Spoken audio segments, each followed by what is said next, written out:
Hey you guys, it's Edna here with an update of my boyfriend was working Voodoo Roots work on me.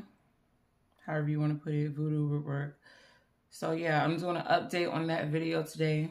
We're not going to waste too much time. We're going to jump right into it. I wrote it down because last time I was kind of all over the place. I felt overwhelmed to push it out. So now I'm a little bit more, trying to be a little bit more organized. So I wrote it down. I put salt around my house and watched him stalk me from afar. He couldn't come near me. So this particular time, my mom had me put salt around my house, which I didn't know much about salt. And I'm not sure if I had this in the other video, but I want to go into more detail about it. I was living in an apartment complex. So my neighbors, they're Haitian. I didn't want to do, even if they weren't Haitian, I wouldn't put salt around nobody else's house because I don't really know what's what with what. My mom said that this is something that I should do for protection. She said it would keep him from coming near my house. So I'm not gonna lie, like I didn't know whether to believe this or not, but I was desperate. I needed help. I put the salt around my apartment and I was used to him stalking my house. Like he jumped through my window one night, like 2, 3 something in the morning. And the way he got in my house was really creepy and eerie. And also I've been hanging out with my friends like 9, 10, 11 o'clock just in the living room talking. And like one of my friends look out the window or go outside. It was like, yo, that dude was just out there looking through the window. He was, like, and they laughing, but I'm like, I'm embarrassed, but it's just weird stuff. He was always stalking, always stalking. So once I put the salt around my house, one day I'm upstairs and I see him outside. So I go ahead and close my room door so it's no light. And I just stand there and I watch him and he's just standing there. He got his hand on his hip and he's just looking at my door. He's standing on the side of the road. You know how you have your garbage cans put on the side of the road for a trash day? So he's just standing there by the garbage cans by the road, just like looking at my door. Now I'm upstairs. I'm in 2 stories. So I tell my little sister, I'm like, come look. Like, I'm still not thinking nothing about the salt that I done put around the house or nothing. So I noticed he wasn't, trying to ever come to my house. He just kept stalking. Because any other time he'll try to make an excuse or reason to come over there. He needed something. He forgot something or some crap. It'll be something. So I watched him stand there and watch my house from the side of the road, like looking like he can't understand why he can't come to my porch or knock on the door. So I still ain't really think nothing of it. Then it rained. It rained. So I told my mom about it. I was like, Mom, I said, should I put more salt around the house? Because it rained and it rained hard. And she was like, yeah, put some more around the house. I was like, all right. And she was like, no, don't do it. She was like, that might mess up something. So I was like, all right. I promise about 2, 3 days later, that man came over and knocked on my house, knocked on my door and was like, oh, I came to give you the rest of the abortion money. And it's like, okay, thanks, bye. But yeah, that was something really weird that happened with the salt being around the house.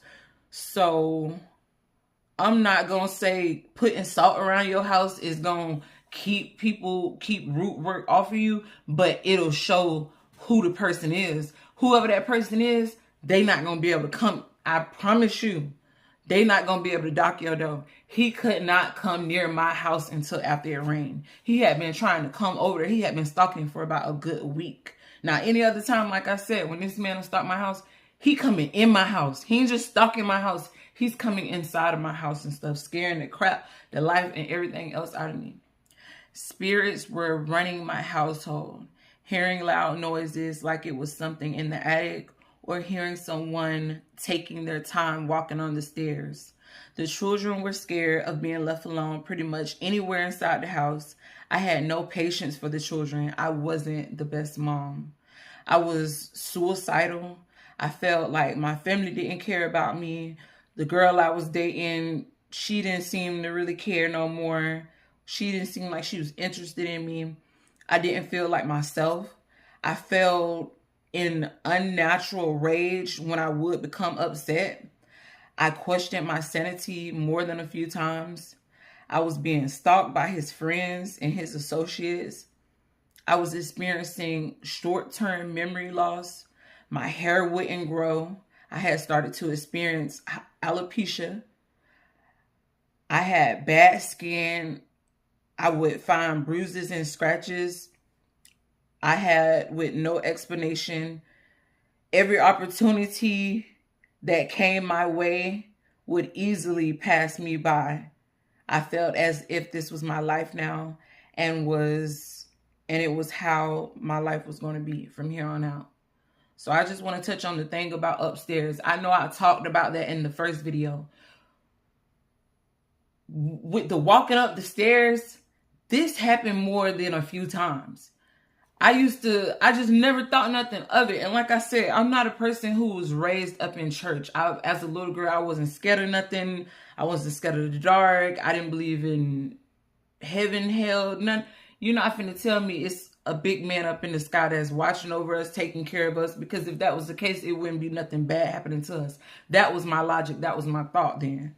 So when I would hear the steps, I ain't believing stuff like that. I would really think it's my neighbors until one day I actually happened to hear them walking up their stairs, and the difference.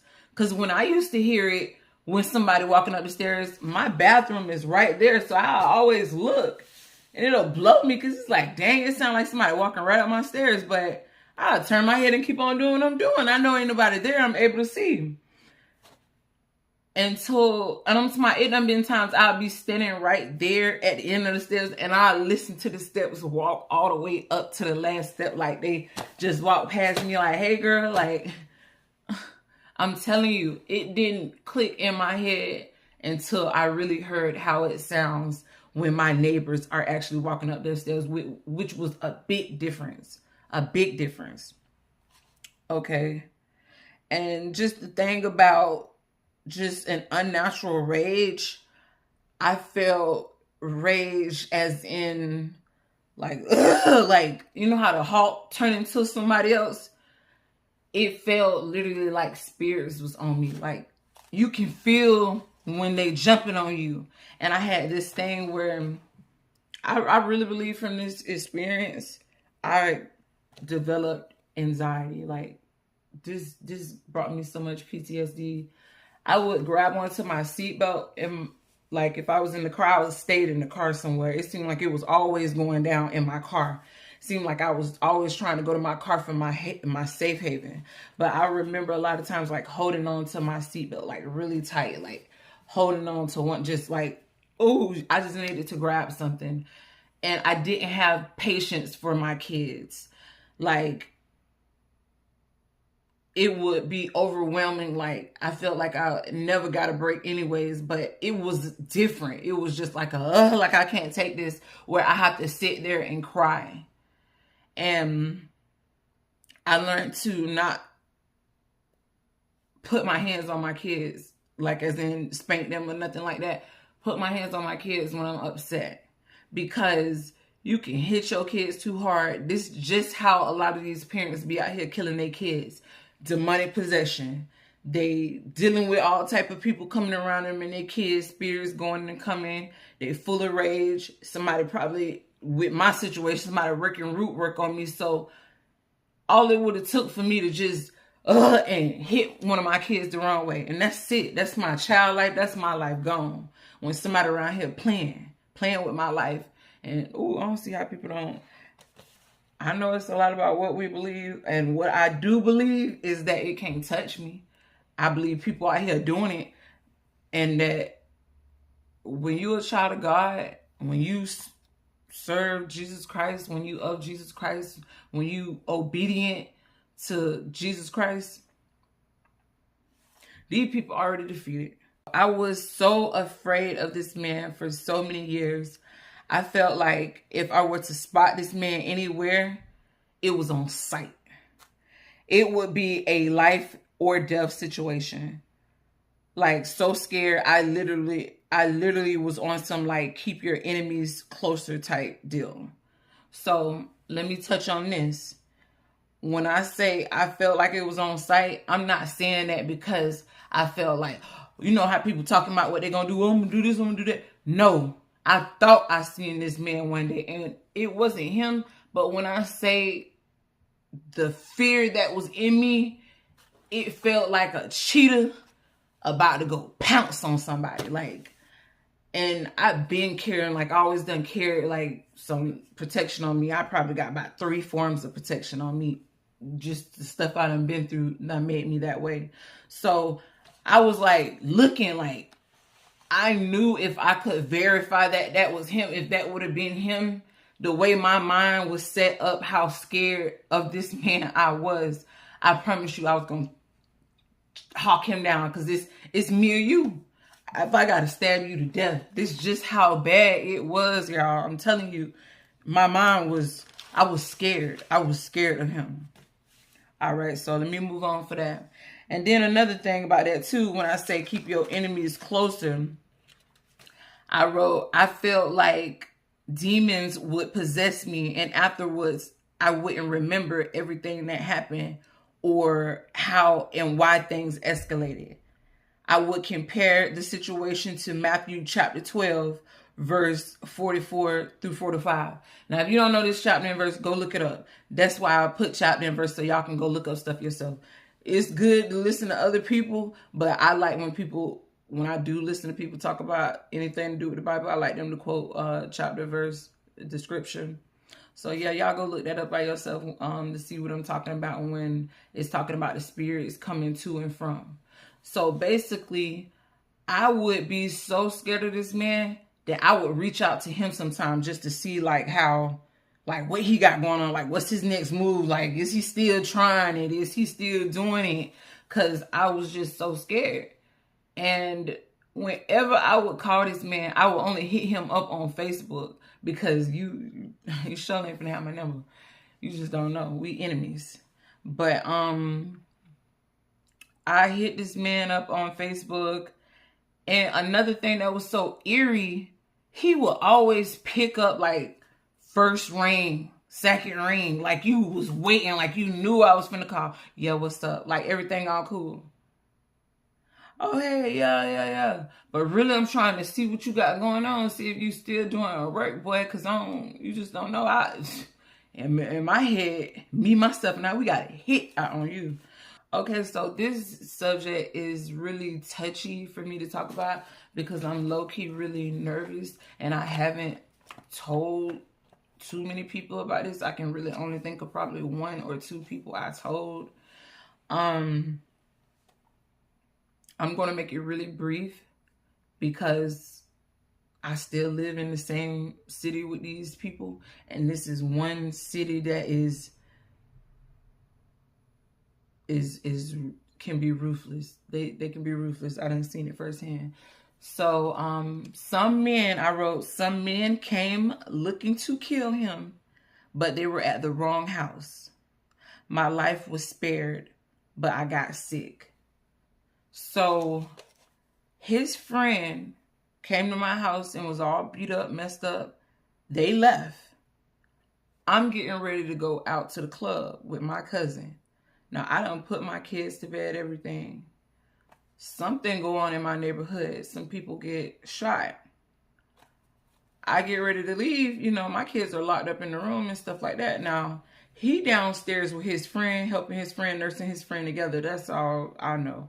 So, when his friend came, he just said that he got into it with some people. And when I say he was beat up like bust lip, face all knot up, everything. He got jumped. So they go downstairs or whatever. I'm upstairs, like, still kind of getting ready. My cousin, me and her going together, so she's kind of getting ready. She taking forever. Usually, she's the quick one. I take forever. So everybody always be waiting on me. So tonight, I'm ready. So these people in my neighborhood get shot. So I'm like, dang. Usually, everybody be trying to go and see what was going on. But, man, I be trying to stay away. Like, I ain't trying to go, you know what I'm saying? If it ain't my family, I be trying to keep distance because you don't know who all be waiting. A lot of people be still right around in the area. So I'm just looking down out the window, seeing all the police. So my cousin, she ready. I'm feeling awkward. I noticed his homeboy car is parked in the backyard all of a sudden. So I'm like, why they parked in the backyard? So we leave, my kids upstairs in bed, sleep. I done put them to bed for the night. He downstairs, his homeboy. I go to the club, me and my cousin.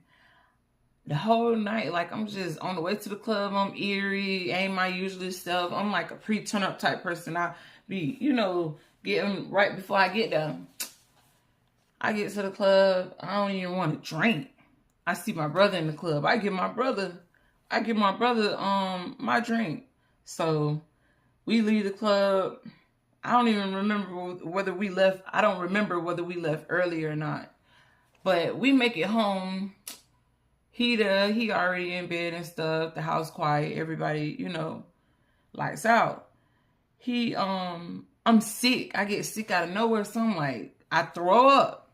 Now remind you, when I did get a drink in the club, I didn't drink the drink. I took probably like one sip out of it and I gave it to my brother. So the night at the club just seemed bored. It just seemed off. Like it was at normal for me. So I get home, I get sick, I throw up. He trying to argue with me instead of help me. Oh, you drunk. And so I'm trying to tell this man, like, before he can be narcissistic completely. I'm like, I ain't even drink. I'm not drunk. I didn't drink nothing. So then that make him calm down. So I'm like, call the ambulance. Me, I'm not a person that can take a lot of pain. I don't like pain. I don't like needles. Pain be feeling overwhelming to me when I'm in pain. So I say, call the ambulance. He called the ambulance. When the ambulance get there, one of my daughters wake up and throw up. She threw up. So I'm like, take all of us to the hospital. Take my other twin daughter too, because when one gets sick, usually the next day the other gets sick. So the ambulance, the paramedics, they don't give me no issues. They take me and my daughters. They put him in the ambulance truck in the front. And you know what I'm saying? They tended to me and my daughters in the back. I get to the hospital. We don't know what's wrong.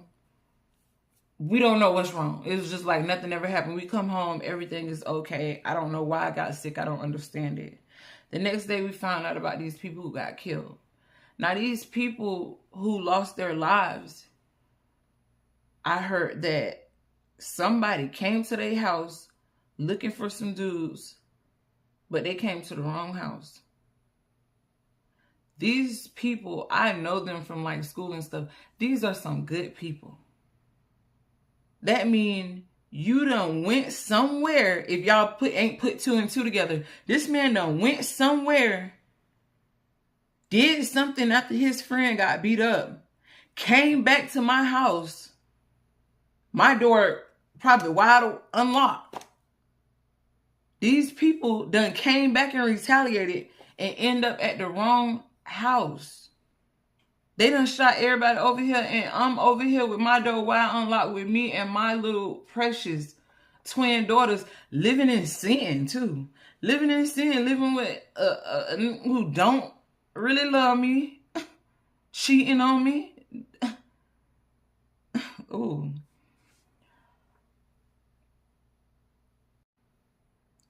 I don't understand why those people's lives were spared and mine wasn't. What I meant to say is, I don't know why my life was spared and their life wasn't, when my life wasn't worthy. This was overwhelming for me to talk about.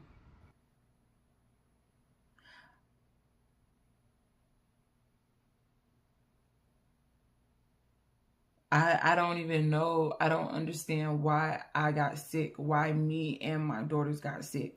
If anybody understand what I just told you about the me getting sick out of nowhere and then my daughter getting sick, tell me, like, explain that in the comments if you got any idea what that could have meant on why I got sick when all that chaos took place. That's been on my heart for years. After that happened, in my neighborhood. The neighborhood wasn't ever the same no more after that. I'm going to move on from that. I felt like I was able to be consistently attacked because I was still living in sin, being in a same-sex relationship. So when me and his relationship was over, because I didn't find out really about him, you know, it wasn't confirmed about the root work until me and him was over. I was in a relationship. I went back to my ex-girlfriend. So she was still around in the picture anyways. So that created more chaos too. Ooh. Lord, thank you for growth. Lord, I thank you for growth. Let me tell you. So being attached to sin. Now, y'all know, y'all like to say in the Bible, we're not supposed to be gay. We're not supposed to, you know, Sodom and Gomorrah. I knew in my soul I was not living right. I knew, you know what I'm saying? Even when I would stand up for LGBT or speak on its behalf, stuff like that. Like, I knew I wasn't living right. In my soul, I could feel it. It was really an abomination to my life. It's still so much stuff that I'm like just thinking in my head about what happened that keep coming to me. Now we're going to talk about the aftermath of being reborn and then me backsliding. All this is all mixed up in between times. So just bear with me. It felt like my life was determined, even destined to be filled with defeat. I was charged with a domestic violence charge and sentenced to 10 months in county jail. Beforehand, I had a dream I was chased by the devil.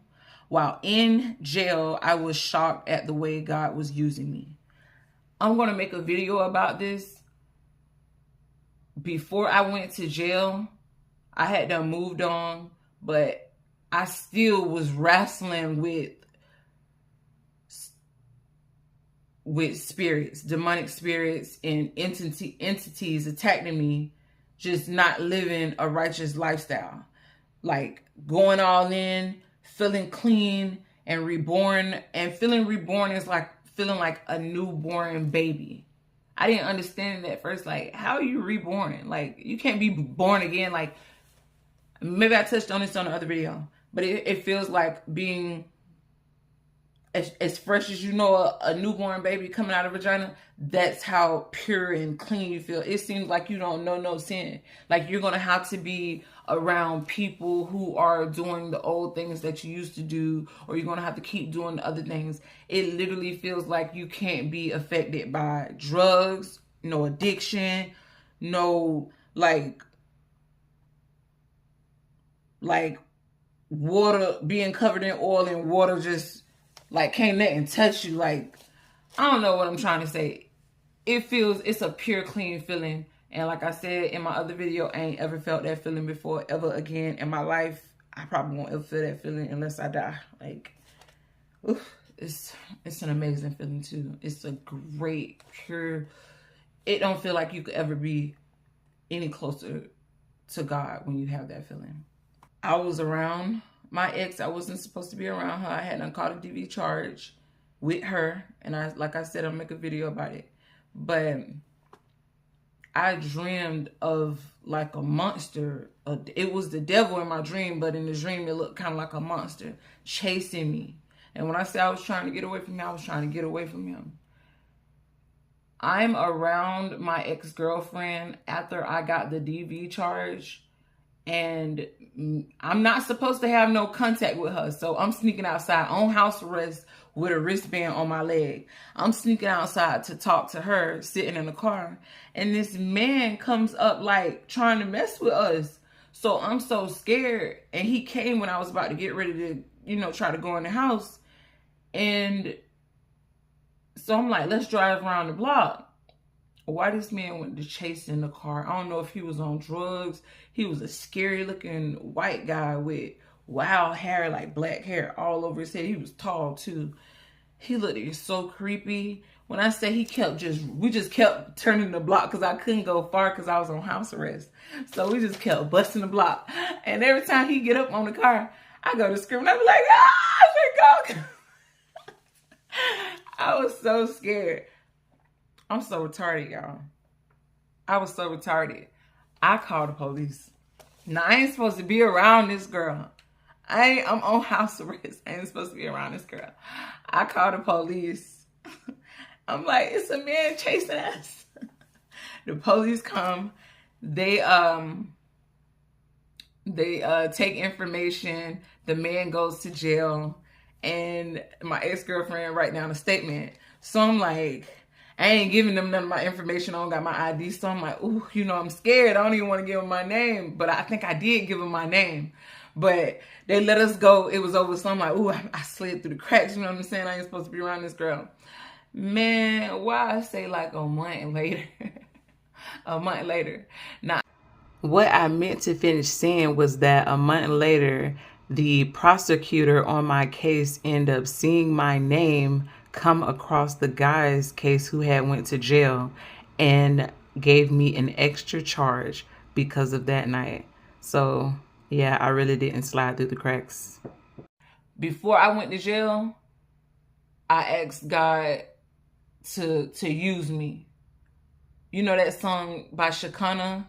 Dang, what's her last name? But that song is say yes. And that part when she say, if God told you what he really need from you, would you say yes? Would you do it? So I told God to use me. I was in a very broken spot. I had done lost everything pretty much. I was living off my income tax money. I done caught this charge. So I can't go back home to where me and my girlfriend live at. You know what I'm saying? I can't, ain't no living with no family. You know what I'm saying? So I'm living with like extended family, like my sister on my daddy's side family. Yeah. Shout out to my mom. I'm feeling down on life. I asked God to use me, crying out to God sincerely. And end up getting sentenced to 10 months of jail. And when I say I was so upset, that's my first time ever feeling like upset with God, even though I don't got no right to. But I felt upset with God. And when I say he used me in there in a way that I didn't ever think God would use me, I was ever even worthy.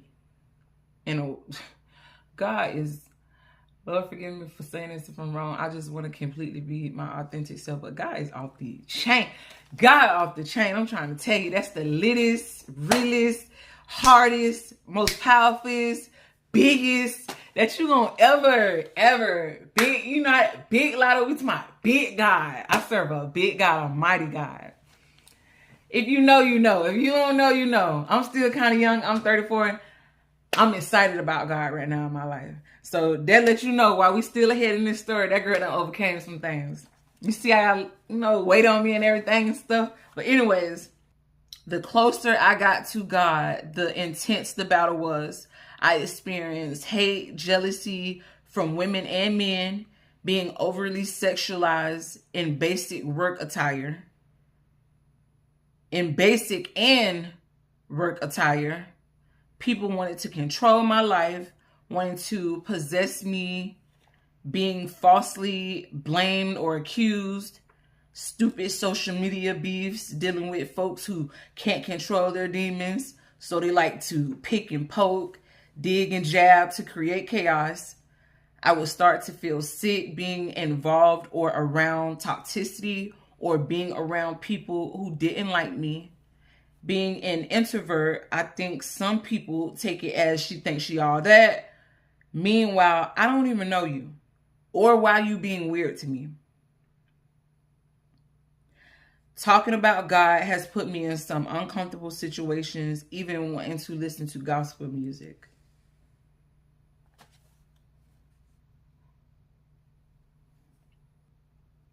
These are just the things that I was dealing with after being reborn and then backsliding.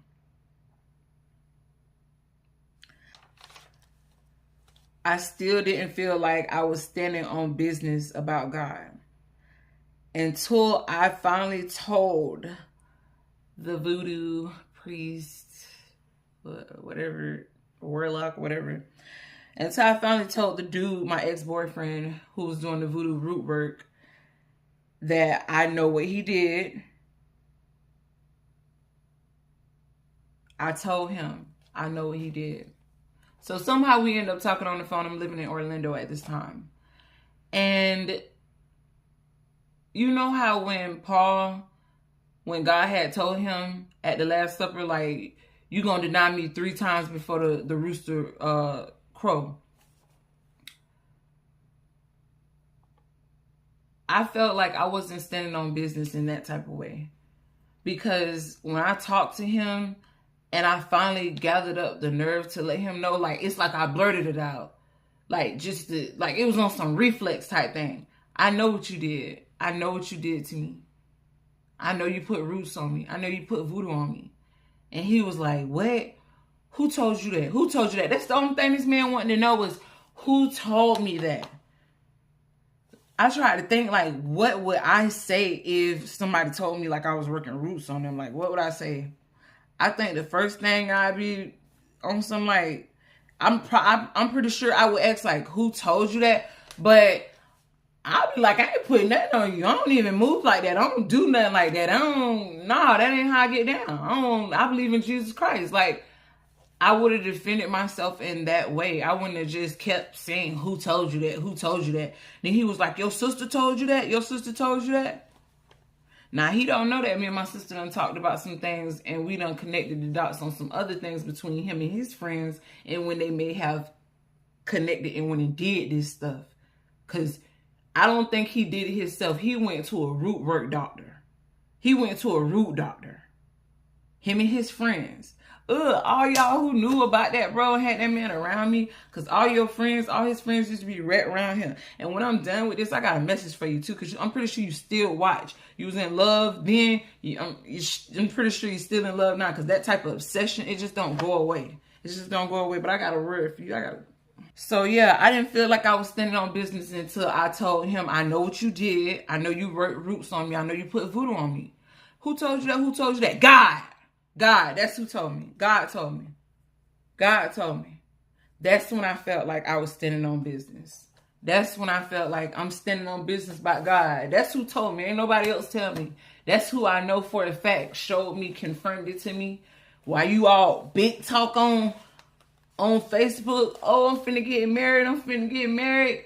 God was giving me all that info then just for it to come back to me and realize all the little stuff you was doing. He was bringing it all back to me, showing it to me what you did. And when he showed it to me, it went off like a light bulb. Like a light bulb. You really tried it. Well, you really played with me, but you really played with yourself. Oh, yeah, I stayed on business about God. I let him know. God told me what you did. The next phase, it happened again. It happened again, y'all.